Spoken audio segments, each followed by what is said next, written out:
Welcome to defence तैयारी। आज का टॉपिक है कॉम्प्लेक्स नंबर। सबसे पहले स्टार्ट करते हैं आई के साथ, क्योंकि कॉम्प्लेक्स नंबर में सबसे पहले नंबर आता है आई का ही। आई देखते हम याद आता है कॉम्प्लेक्स नंबर। आई की वैल्यू होती है अंडर रूट में -1। अब सेकंड पॉइंट आता है इमेजिनरी नंबर। इमेजिनरी नंबर क्या होता है? Square root of a negative number is called imaginary number, यानी कि जो नंबर स्क्वायर रूट में नेगेटिव हो। जैसे एग्जांपल के तौर पर हमने लिख रखा है -5 अंडर रूट में और -16, ये होगा हमारे इमेजिनरी नंबर। अब आता है integral power of iota. Iota हमने पहले आई को बोलते हैं, यानी कि आयोटा की पे कोई पावर है, मान लो आई की पावर p। अगर p 4 से ग्रेटर है तो हम उसे इस फॉर्म में लिखेंगे, जैसे कोई डिवाइडेड करते हैं 4q + r, और 4q ये हो जाते हैं आई की वैल्यू, आई की पावर 4 की वैल्यू होती है 1, तो आई की पावर 4q कुछ भी हो, q की वैल्यू कोई भी इंटीजर हो, नेचुरल नंबर, तो ये कितना हो जाएगा 1। तो यहाँ पे बचेगा कितना, आई की पावर r। ओके, अगला अब आता है कॉम्प्लेक्स नंबर। कॉम्प्लेक्स नंबर किसे बोलते हैं? A number of the form a + ib। अगर कोई इस फॉर्म में हो a + ib, हम उसे कॉम्प्लेक्स नंबर बोलते हैं। यहाँ पे a is a real number और b है इमेजिनरी नंबर। ओके, वैसे हम z से डिनोट करते हैं, जिसे ऐसे z = a + ib। ओके, अब ये हो गया। अब रियल पार्ट आता है। रियल पार्ट इसका ये हो गया, रियल पार्ट कॉम्प्लेक्स नंबर का a। हम इसे डिनोट करते हैं REZ से, इससे, और इमेजिनरी पार्ट को इमेजिनरी z से b। ओके, अब बात आती है equality of complex number. Complex number की इक्वलिटी, टू कॉम्प्लेक्स नंबर्स z1 और z2 जो हमने दे रखे हैं, z1 = a + ib और z2 = c + id are set to be equal. हम इसे इक्वल तब कहेंगे इफ a = c और b = d हो। ओके, एक और पॉइंट आता है कॉन्जुगेट ऑफ कॉम्प्लेक्स नंबर।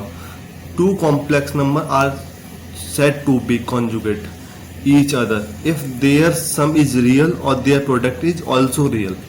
हम किसी भी कॉम्प्लेक्स नंबर को, दो कॉम्प्लेक्स नंबर को कॉन्जुगेट तब कहेंगे जब उन दोनों का सम रियल हो और उन दोनों का प्रोडक्ट भी रियल हो। ओके, अगला पॉइंट आता है modulus of complex number. Okay, modulus of complex number. Modulus of complex number होता है, यानी कोई कॉम्प्लेक्स नंबर है z = a + ib, तो मॉडुलस उसका होता है √a² + b²।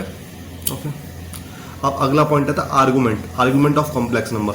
Argument of complex number, कोई complex number x + i y, तो इसका आर्गुमेंट होगा, argument of x + i y = tan inverse y/x।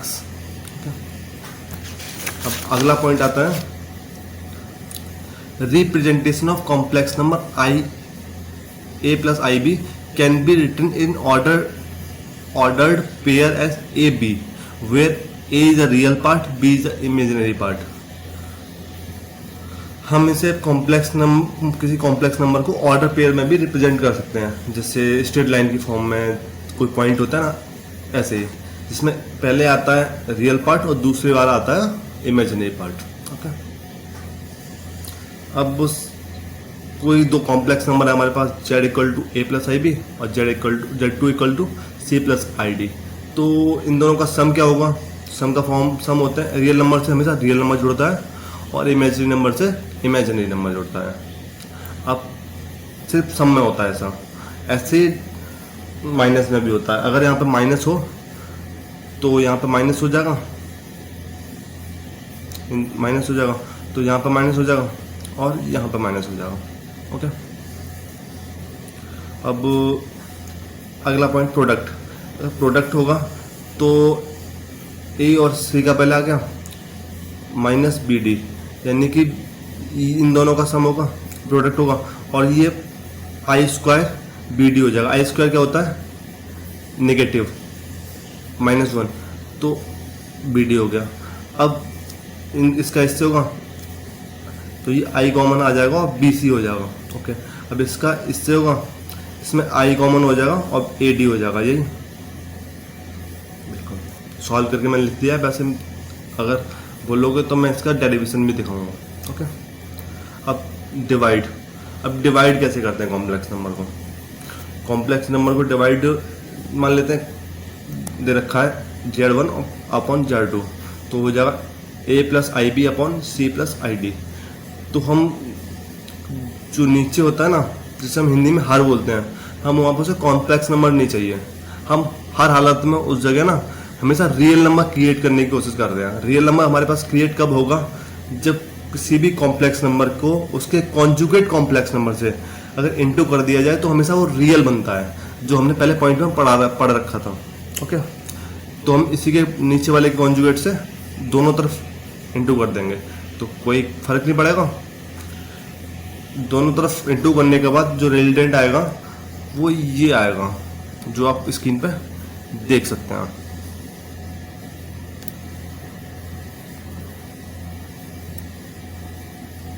ये रहा a c plus b d upon c square plus d square plus i b c minus a d c square plus d square. Okay, अब इनकी polar form क्या होती है? Polar form of complex number.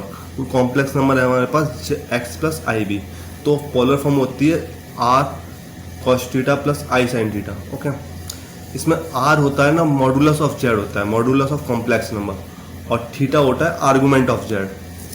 इसे हम अगर हम cos theta को हम ऐसे भी डिनोट कर सकते हैं, एक्स ओवर आर, और साइन थीटा को बाई ओवर आर। आर हमने पहले देख रखा है, मॉडुलस ऑफ जेड होता है कॉम्प्लेक्स नंबर। हमारे पास दो प्रॉपर्टीज और हैं इसकी। Z1 अगर किसी भी okay okay okay okay okay एक सेकेंड, मैंने क्या देख रखा था? हाँ,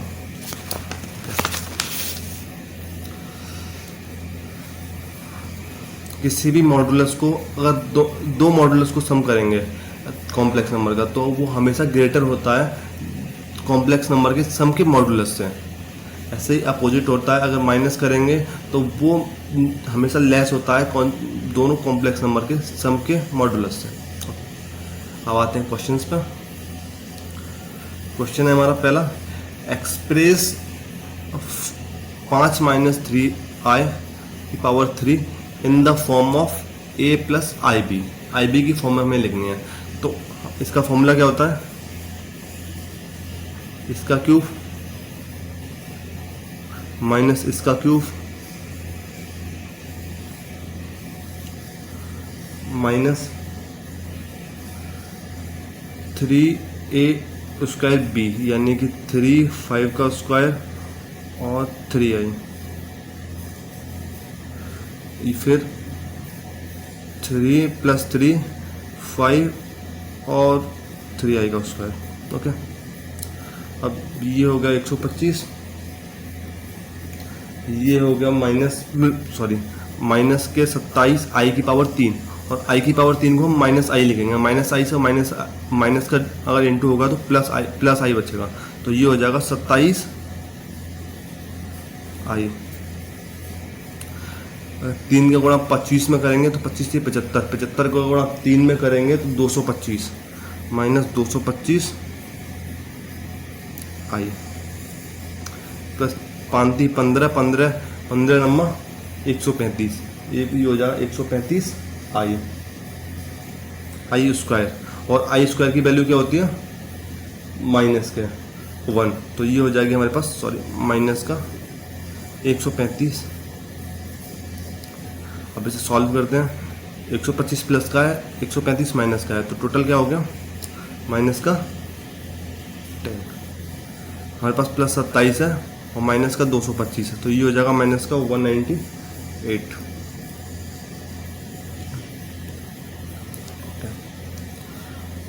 अब अगला क्वेश्चन आता है।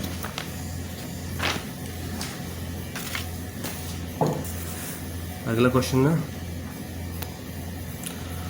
Find the multiplicative of inverse of 2 minus 3i। Okay, solution कैसे करते हैं। हमारे पास कोई कॉम्प्लेक्स नंबर दे रखा है z equal to 2 minus 3i। हमें इसका इन्वर्स चाहिए। हमें क्या चाहिए? इन्वर्स। ओके, तो हमें इन्वर्स कैसे निकालेंगे? इसके दो फॉर्मूले होते हैं। एक होता है डायरेक्ट फॉर्मूला। चलो डायरेक्ट फॉर्मूला रख देते हैं। डायरेक्ट फॉर्मूला होता है इन्वर्स का, इन्वर्स इक्वल टू जेड की conjugate of Z upon modulus of Z square. Okay, अब हमारे पास क्या है? जेड। तो हमारे पास कॉन्जुगेट ऑफ जेड की क्या हो जाएगा? 2 + 3i। ओके, और मॉडुलस ऑफ जेड। अब मॉडुलस ऑफ जेड क्या होगा हमारे पास? √2² + 3² इक्वल टू √ में 13। तो जेड स्क्वायर कितना हो जाएगा?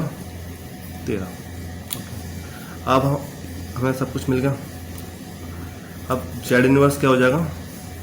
जो हमने फॉर्मूला दे रखा था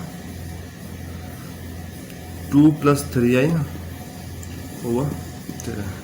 इसे हम इस फॉर्म में भी लिख सकते हैं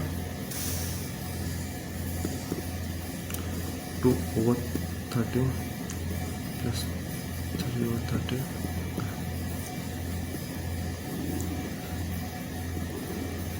मेरे हिसाब से कॉम्प्लेक्स नंबर में इतना ही था। अगर कोई टॉपिक छूट जाता है तो आप कमेंट सेक्शन में आके बता सकते हैं। तब तक के लिए हमारे साथ बने रहिए। वीडियो को लाइक कीजिए, चैनल को सब्सक्राइब कीजिए और शेयर कीजिए। जय हिंद।